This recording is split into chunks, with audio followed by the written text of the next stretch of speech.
채널 내 모든 나폴리탄 규칙 괴담들은 제가 창작하고 있습니다. 구독과 좋아요, 응원 댓글들은 정말로 큰 힘이 됩니다.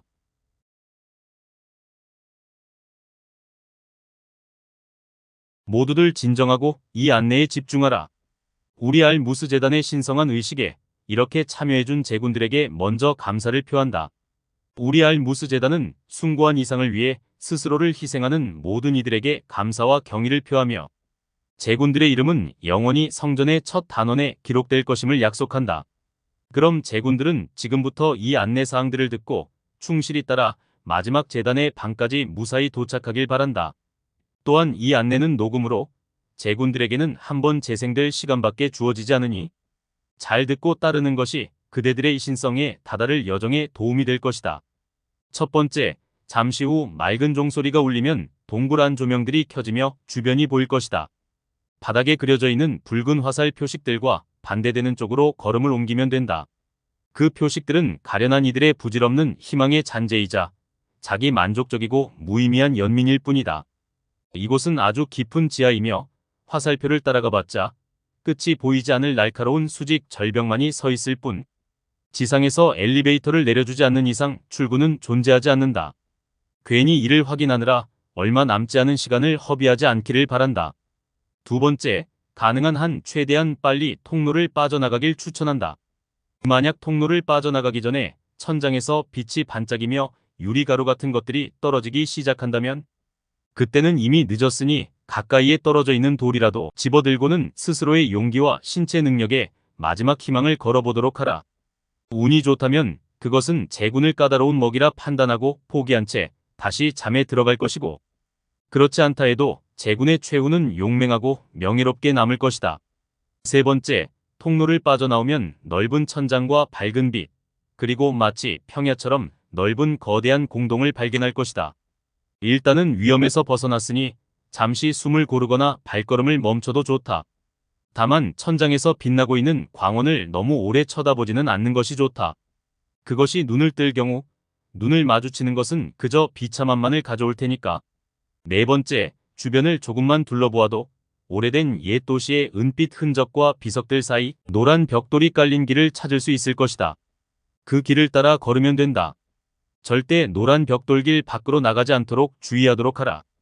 비석이나 도시 잔해들 속에 제군들이 읽을 수 있는 문자들로 무언가 적혀 있는 것을 본다면 그 내용이 어떤 것이든 무시하고 그저 길을 따라 걸어라.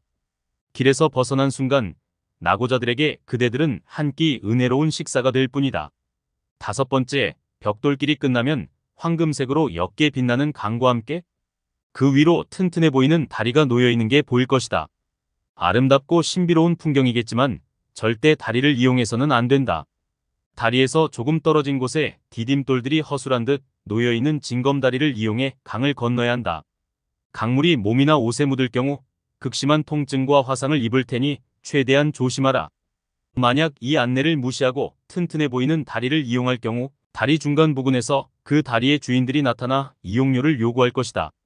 제군들에게는 그들이 원하는 레무리아 은화 30유닛이 있을 리 없으니 그들은 무자비하게 제군들을 다리 아래로 던져버릴 것이다. 제군들이 은이나 금으로 만든 다른 물품들을 가지고 있다고 해도 그들은 제대로 된 통화가 아니라는 이유로 제값을 쳐주지 않을 것이다.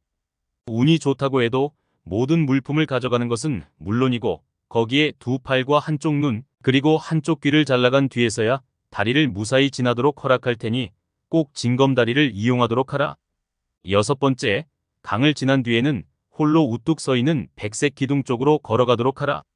기둥 표면에는 알 수 없는 문자들이 빼곡하게 새겨져 있을 것인데 찾다 보면 읽을 수 있는 문자들이 눈에 보일 것이다.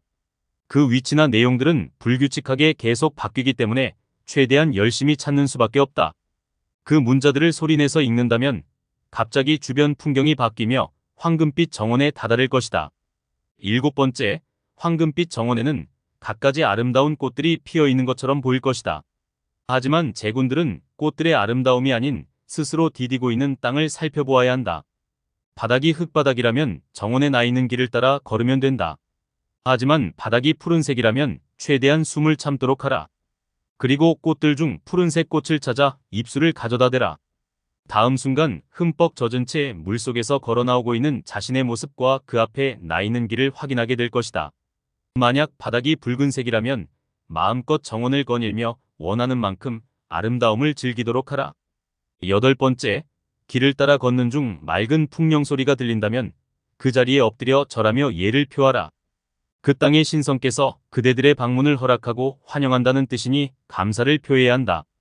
그리고 풍령 소리가 끝날 때까지 무슨 일이 있더라도 절대 고개를 들지 마라. 만일 예를 표하지 않거나 고개를 멋대로 들어올리는 자는 그대로 그 목을 잃게 될 것이다. 9번째, 길의 끝에 황금빛 기둥들에 둘러싸인 제단이 나타난다면 그대들의 여정은 거의 끝난 것이다. 그 아름다움을 눈에 마음껏 담고 또 기뻐하라.